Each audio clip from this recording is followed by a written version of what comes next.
రాయల్స్తో మొదలు పెడదాం. I think last game ఏదైతే వాళ్ళకి వచ్చిందో they had the perfect game. Jos Buttler form అనేది కొంచెం కీలకంగా మారిపోయింది వాళ్ళకి. ఆడ్డా అని చెప్పి. బట్ జాస్ బట్లర్ కూడా ఆడడం 100 కొట్టాడు అన్న విషయం పక్కన పెట్టాడు. మంచి స్ట్రైక్ రేట్తో ఆడడం, మ్యాచ్ని ఫినిష్ చేయడం, and that is what is most important. Yashasvi Jaiswal తప్ప, అతను కూడా 2-3 ఒక ఇన్నింగ్స్లో బాగా ఆడాడు, 2వ ఇన్నింగ్స్లో కొంచెం ఫాస్ట్గా ఆడబోయి అవుట్ అయ్యాడు. అతను తప్ప మిగతా వాళ్ళందరి దగ్గర నుంచి కూడా టాప్ నాచ్ కాంట్రిబ్యూషన్స్ వచ్చాయి. వాళ్ళు ట్రంప్ కార్డ్గా రేయాన్ పరాగ్ని ఎత్తుకున్నారు వాళ్ళు. అతను బాగా ఆడుతూ వచ్చాడు. ఆవేష్ ఖాన్ బాగా బౌలింగ్ చేస్తున్నాడు, అశ్విన్ బాగా బౌలింగ్ చేస్తున్నాడు, చహల్ బాగా బౌలింగ్ చేస్తున్నాడు, బోల్ట్ బాగున్నాడు, నంద్రే బర్గర్ బాగున్నాడు, సందీప్ శర్మ ఇంజనీర్ లేదు, అతను కూడా బాగా బౌలింగ్ చేస్తున్నాడు. ఇంకోటి, సంజు శాంసన్ కెప్టెన్సీ చాలా తక్కువగా మాట్లాడుకోవడం అనేది జరుగుతోంది. He has been phenomenal as a T20 leader.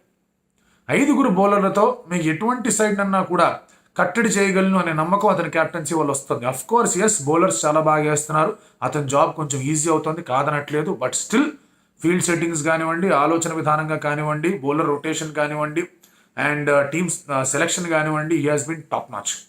So Rajasthan Royals 4-4 అద్భుతమైన పొజిషన్లో ఉన్నారు. మొమెంటమ్ గ్యాదరింగ్ ఫేజ్లో జాస్ బట్లర్ ఫామ్ ఇక్కడ రావడం కూడా వాళ్ళకి బాగా హెల్ప్ అయింది.